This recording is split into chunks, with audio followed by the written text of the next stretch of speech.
Progress in Alameda, car into a building. 2 are deceased in the vehicle. Daughter's driving. This is the moment these parents come to the shocking realization that their daughter has murdered 2 innocent people. But sadly, there are more cases of parents discovering their children are killers, like the father who found out that his own daughter had murdered her mother. She's on the ground. So there's... Who is it? My mom! Someone broke in the back window. All right, hold on. She's on the ground. What's going on? We just got dad. I'm the dad. Okay, Sydney. I don't know. Okay. What happened? Your wife and daughter got into an argument and got physical. The window was broken and nobody actually came. How was it? She's here forever. Wife's dead. When his parents found out their 18-year-old daughter discarded her newborn baby like garbage. Somebody was driving this vehicle. They went and threw a bag, which in the bag was an infant, okay, a newborn. So that's the reason why we're here. But first, we'll start with the horrifying case of Sydney Powell. But first, we'll begin with the horrifying case of Sydney Powell. On March 3rd, 2020, Akron police responded to a call placed by the University of Mount Union. School officials told officers they were speaking with a woman named Brenda Powell when they suddenly heard screaming through the phone. When officers arrived at the scene, they found Brenda suffering nearly 30 stab wounds to her neck and her daughter, Sydney Powell, in hysterics. Sydney claimed it had been a home invasion, but when investigators started looking deeper into Sydney's story, they discovered that things didn't quite add up. According to school officials, after the line initially went dead, they called Brenda back and someone pretending to be her answered the phone. But the woman on the other end wasn't Brenda, it was Sydney. That wasn't the only thing she had lied about. And unbeknownst to her, by the time Akron police arrived, her secrets had already begun to unravel.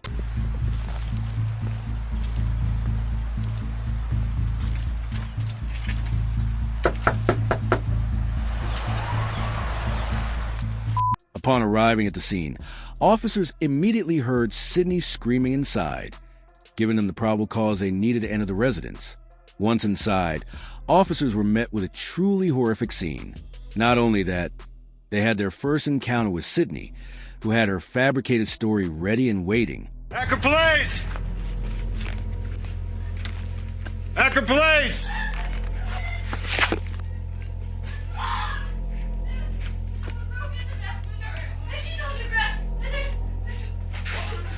Where's your mom at? Okay, stay right here. No, there's so much blood. No, please. Man! She's in the court now. No.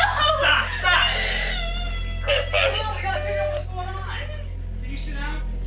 R9, get that 32 rolling here quick. We got a female down, blood all over the place. Sergeant Smart, you just got a crime scene. Take her outside. You got it. She's blood all over. I don't even know if she's breathing. Secure the scene. She looks like a 22. She looks like she's been down for a while. There's blood all over the place. There's a knife by her head and stuff like that, and there's a huge pool of blood.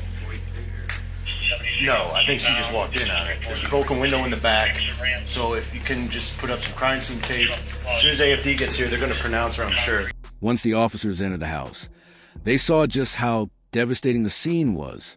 And judging by the blood alone, it was obvious that Brenda Powell had been brutally attacked. Not only that, it appeared that Sydney was devastated. But as the investigation continued, the truth would soon emerge. Take her outside. Come on. Come on. Is she gonna be okay? Come on. You just need to cooperate with me, all right? Oh, my dad. What happened? What's going on? What's going on?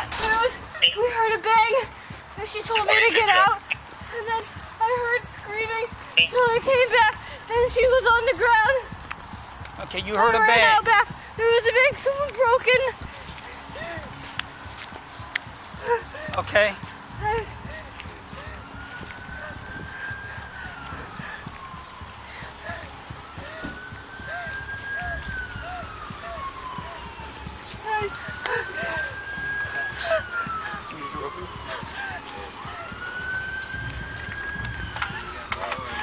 What is your name? Sydney?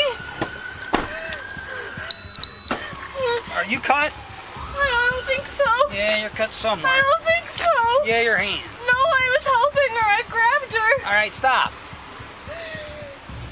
I tell you what, can you sit on the ground here real quick? Come on. Come on. You said the ground. Yeah, you're fine right there. No. You're fine right there. I grabbed the knife. While being escorted outside, Sydney attempted to explain everything to the officers by saying that her mom told her to leave the house after they heard a loud bang. She then claimed that someone broke in and, when asked about the cut on her hand, told police she grabbed a knife while trying to help her mom. Moments later, Sydney's dad, Steve Powell, arrived at the scene. What's going on? I don't know. We just got dad. I'm the dad. Okay, Sydney. I don't know. Okay. I don't know. Daddy! What? What the hell? Where's my wife? The window's broken, Dad! Where? The back window's broken in! So you're gonna have to. Daddy! There's officers inside there, so. I don't know!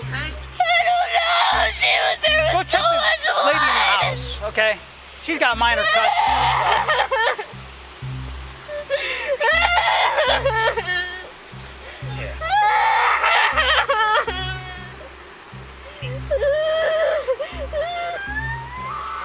After a friend informed Steve Powell that police officers had been dispatched to his house, he tried to understand what was happening. But the scene grew more chaotic because of Sydney's frantic cries while sitting on the sidewalk. You said your name's Sydney? Ma'am, is your name Sydney? What's your last name? Yeah, he's in Talmadge. Yes, I talked to him. What is it? Powell. What's your date of birth? Huh? Yeah. What's your date of birth?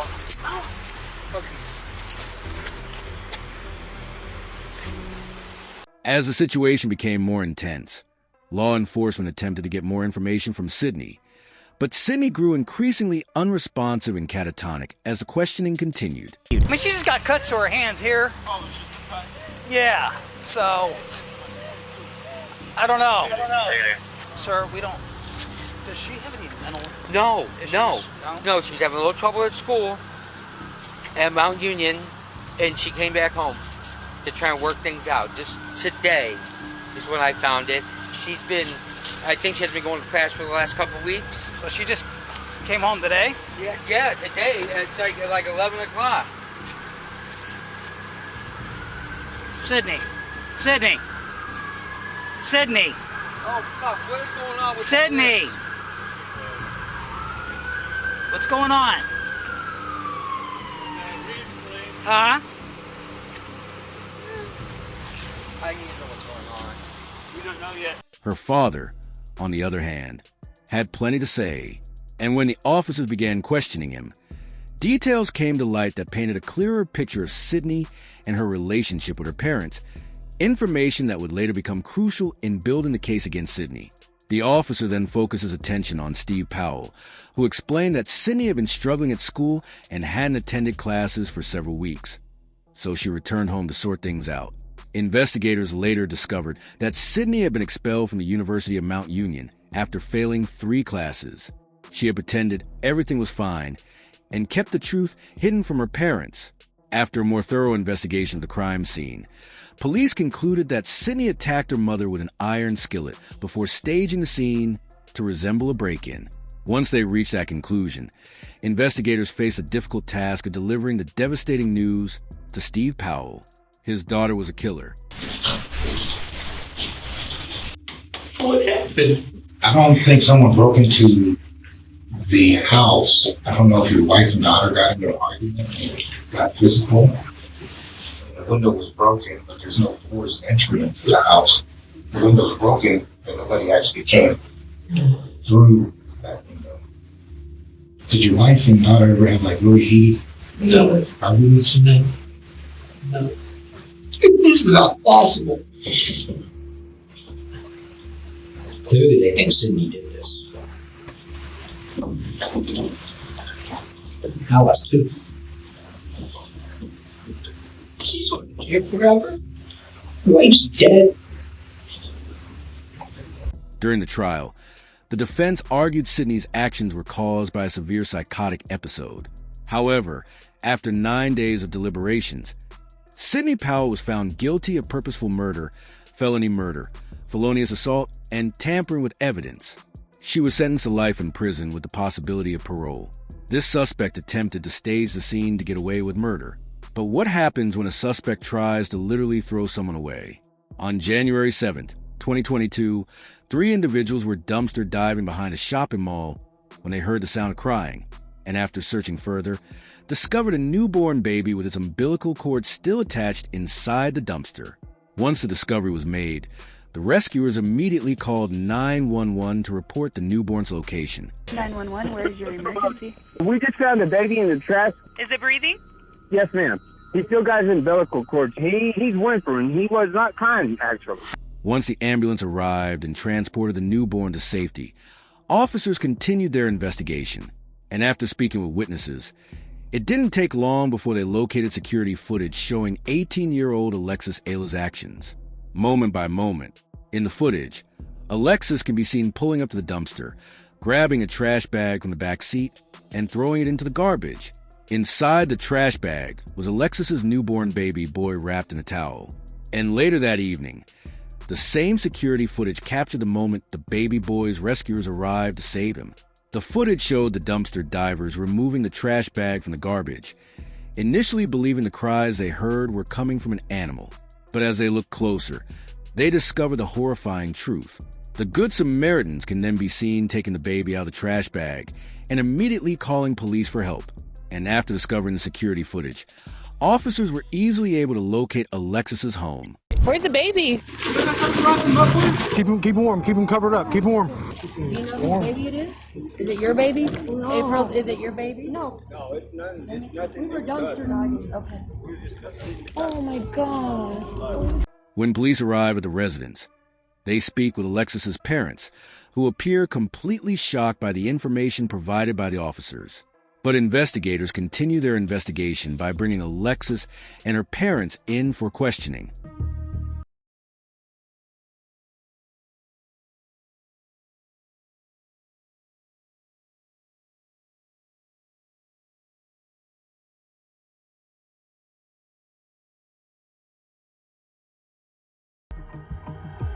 A short time later, Alexis was arrested. Alexis was convicted of attempted first-degree murder and child abuse and sentenced to 18 years in prison. But in October of 2023, she filed an appeal asking the Supreme Court to review her case. She was released while waiting for the court's final decision. In this case, the suspect treated their victim like garbage. But what happens when a suspect's reckless driving takes lives? On July 31st, 2022, at around 5:30 a.m., 19-year-old Mackenzie Sharilla was driving with 2 male passengers when she crashed into a brick wall at 100 miles per hour. 45 minutes later, a Good Samaritan witnessed the aftermath of the crash and contacted police.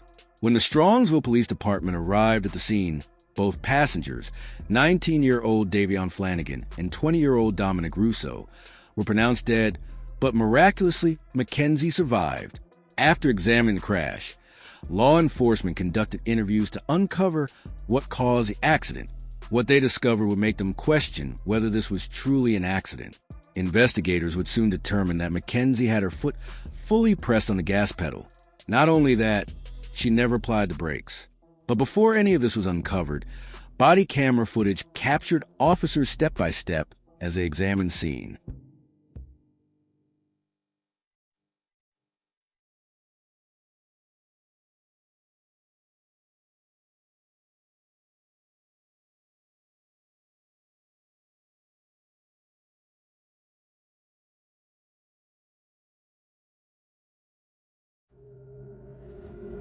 The officers struggle to enter the vehicle, but they can see that the occupants are in serious danger.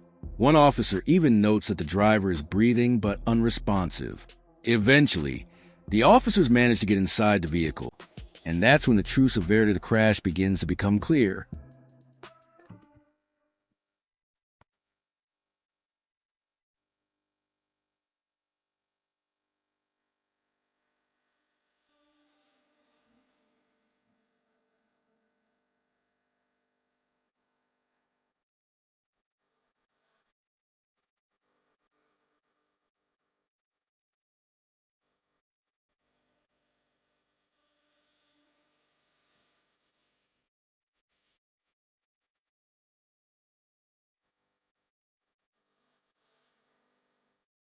After being pulled from the wreckage, Mackenzie was airlifted to the closest hospital. There, law enforcement spoke with Mackenzie's parents to deliver the news that no parent ever wants to hear. Hello, how's it going, ma'am? We have some questions involving this vehicle. Is this your vehicle? Yeah. Okay, do you drive it daily?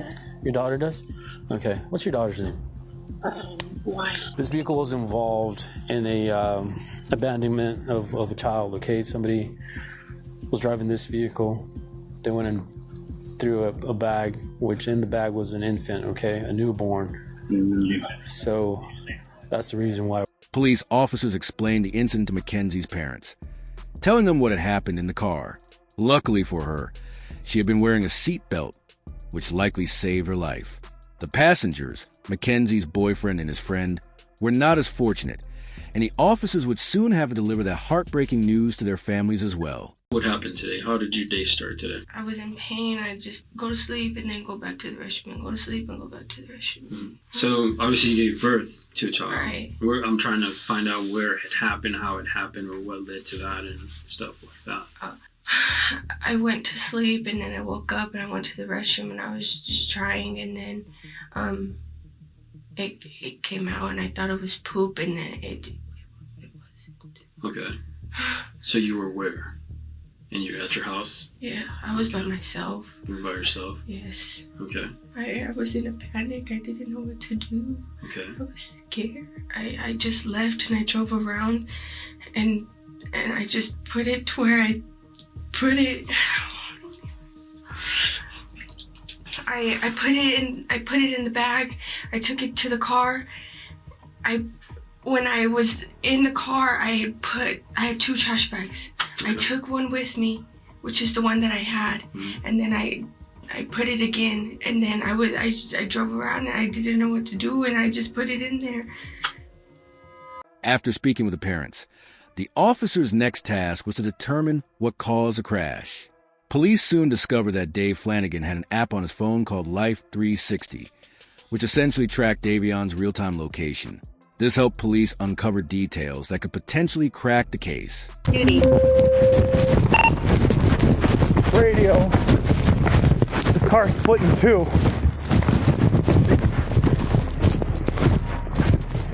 Radio, there's an occupant inside. Send us some squad now. We gotta bust the window out.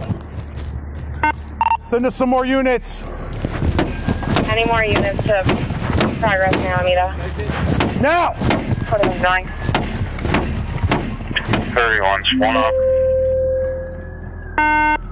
60 on the Westwood, on the 3 on Alameda. This is not a fresh accident either. She's been here for a while.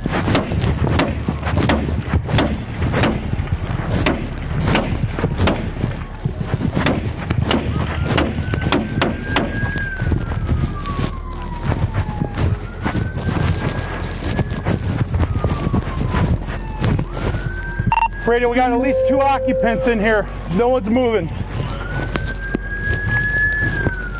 Oh my God. Oh my God. Times 3, guys. Radio, 3 occupants. No one's conscious. No one's breathing. Bust that window out.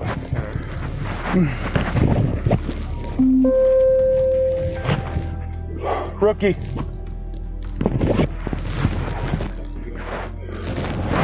Oh my God, dude.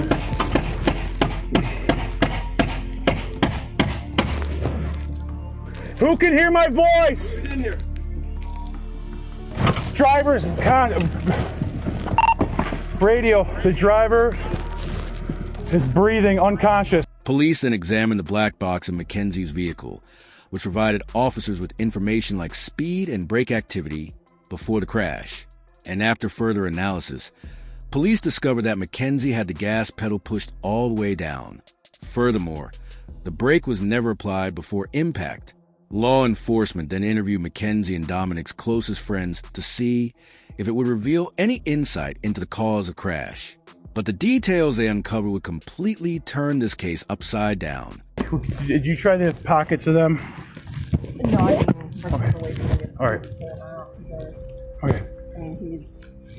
I know. Head, Jesus back. Christ. This is the worst I've ever seen. I'm probably gonna assume probably her age.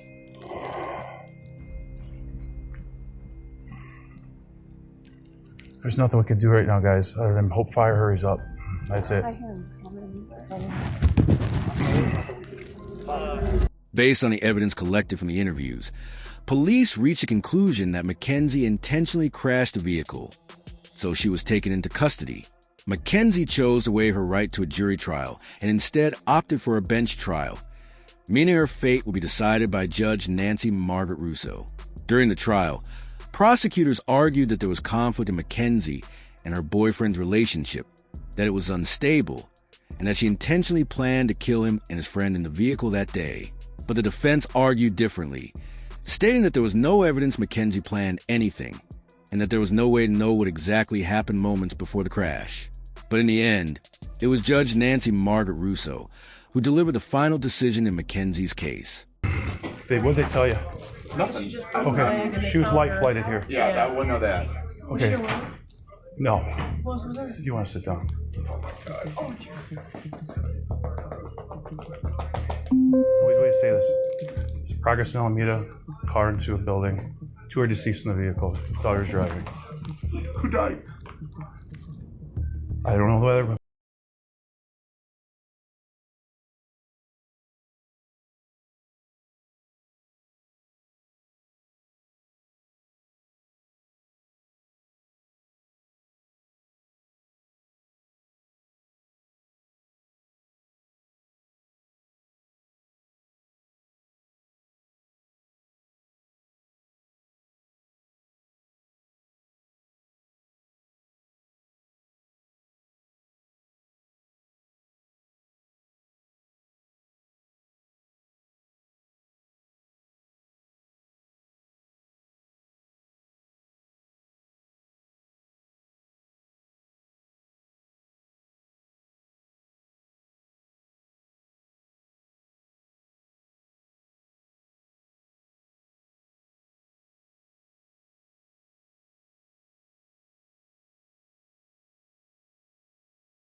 Mackenzie was found guilty of 4 counts of murder, 2 counts of aggravated vehicular homicide, 4 counts of felonious assault, 1 count of possessing criminal tools, and 1 count of drug possession.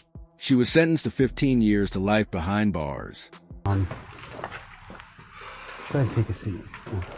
So, You know what time it happened? no, we don't. Right now, it's so early in the investigation that we don't know. What we do know 100% is somebody called it in. Somebody passing by called it in at around 6:15, 6:30. Called in, what, the car was just smashed somewhere? Yeah. So what it appears that happened is they were going westbound on Progress from Pearl Road, and they went Right here in Strongsville? Yeah, in Strongsville. That business that's right on Alameda, right where Progress ends, that's dead ends right there. They hit that building.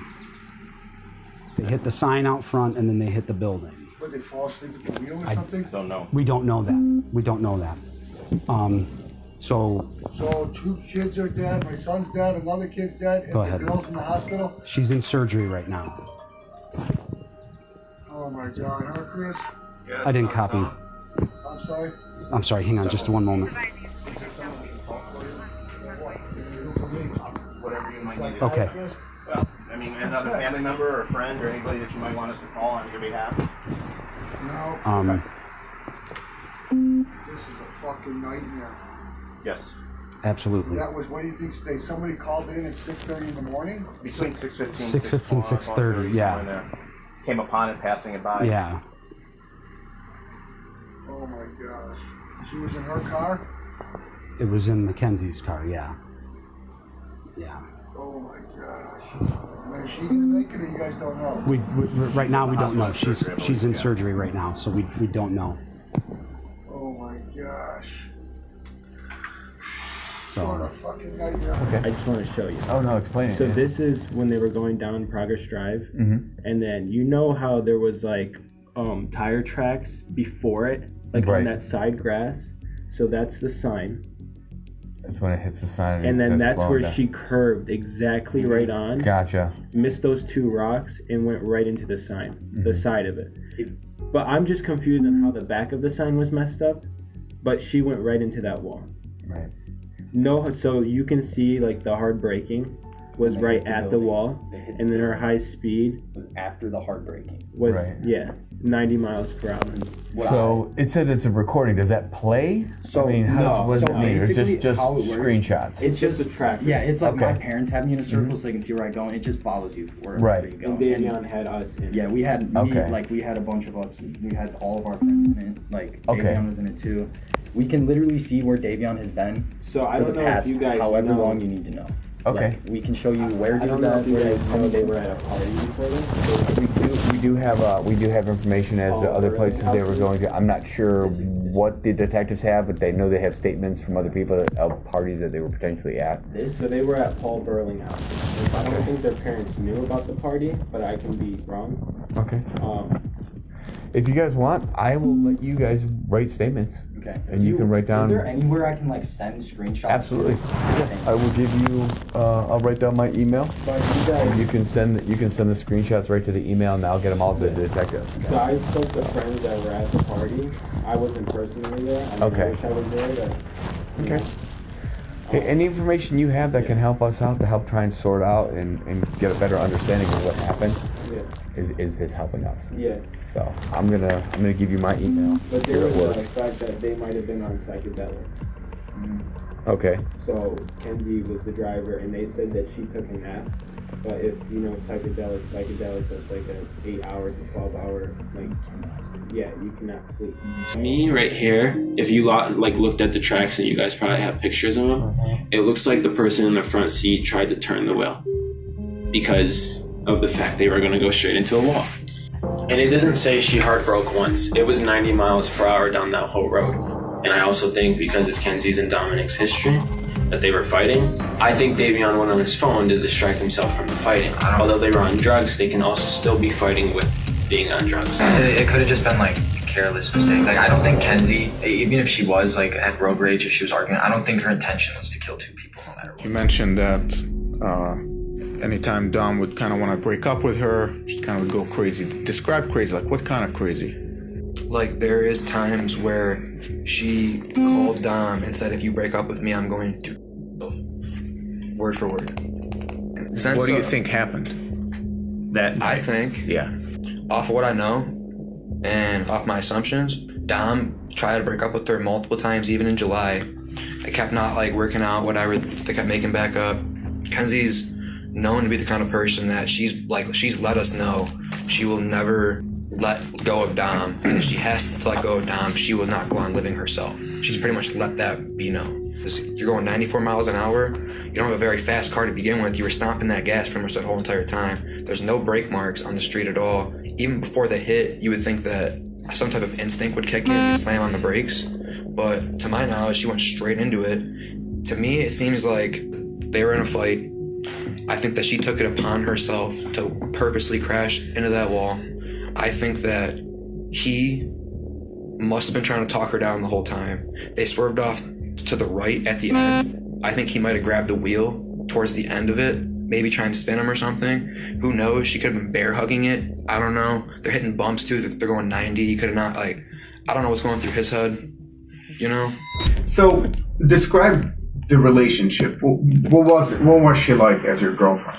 I mean, like, she's kind of just like how you would explain any girls, really, you know what I'm saying? Like, they're all over the place in some ways, and, like, they don't know what they want. She's like, oh, I love Dom so much, this and that, but, like, he's mad at me for all of this, and I'm just like, well, yeah, like, why wouldn't he be like, you need to, like, just go stay with Dom, because I'm not going to be with you no more after this. Like, I'm cool with just keeping the friend group as friends because I don't want to mess up the friend group. I was like, I don't got no problems with you or anything like that. We can all still be friends. But just like, you need to go talk to Dom about like your personal issues and stuff because that's your relationship with him. Like, but she would say stuff like, I don't even get high anymore or stuff like that because how much she smokes. I was basically like I didn't really have much with her relationship wise because we didn't date that long. But like friend wise, like she was crazy. Like our group chat, there was some days like we would all be getting ready for school and she would be sitting there spam calling the group chat to the point where like we can't pick it up to even like answer it because she's just calling and declining and calling and declining. And then we finally do pick it up and it was something as small as I can't figure out what I need to wear to school. It's like, why are you blowing up all of us? Like, it was everyone that went to Kalahari that was in that group chat. So it's like, why are you blowing us all up just over something as little as you can't figure out what you're trying to wear to school? Like, she would be like just... She like mentally just not all there? I mean, yeah, I don't think she's just mentally all there. Like, I personally feel like she was trying to kill herself in that crash and she failed on doing so is what I feel like. And I feel like she had no regard for Davion, and I feel like they got in an argument, her and Dom, and she threatened to kill him. Why did Dom put up with this? Do you know? I've personally been told that she did voodoo on him. I mean, I personally don't believe that, but she has told people that she's put a spell on him so that he couldn't break up with her, and she would tell people that she had like grabbed a piece of his hair, and that she had a doll in her room for Dom. And that she had literally put a spell on him, but she would tell everyone. And like she truly believed in that kind of stuff. And she also uses the pendulum, I know too, to try to get answers. She tries to use it now to talk to Dom. Do you think Mackenzie has it in her to drive a car into a wall? I mean, if you guys speculate that she did it on purpose, do you think she has it in her? I feel like if she thinks that she can just drive the car into the wall and not feel nothing, you know, like 120 fast into the wall, I feel like the only reason she survived is because of how small she is. Like, I feel like she got insanely lucky, but at the same time, not lucky to have survived that because it's like she killed 2 people. If that was what she was trying to do, but it's like I feel like that's what she was trying to do was crash the car into the wall. This is the type of evidence you can never unsee. You can never forget the visual or audio of this exhibit.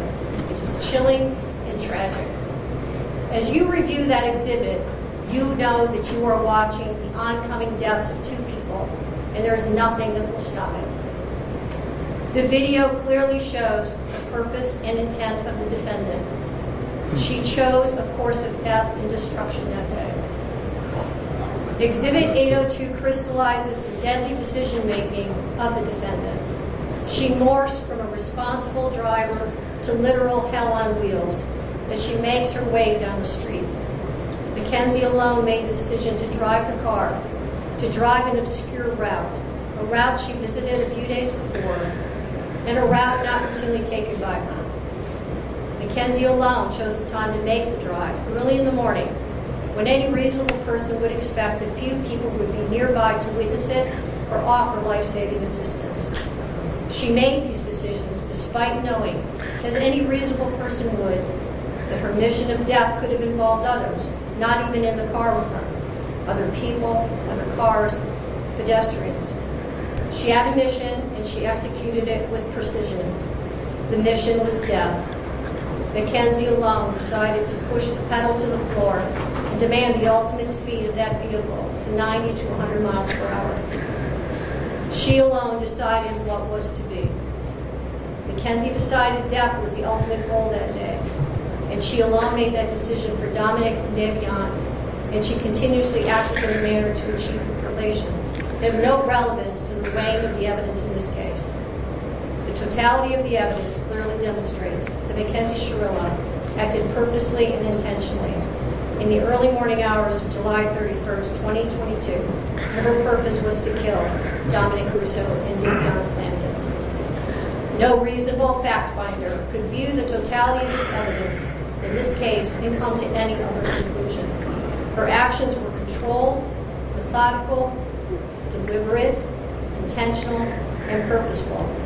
This was not reckless driving. This was murder. If you enjoyed the video, don't forget to like, subscribe, and let us know where you're watching from in the comments below.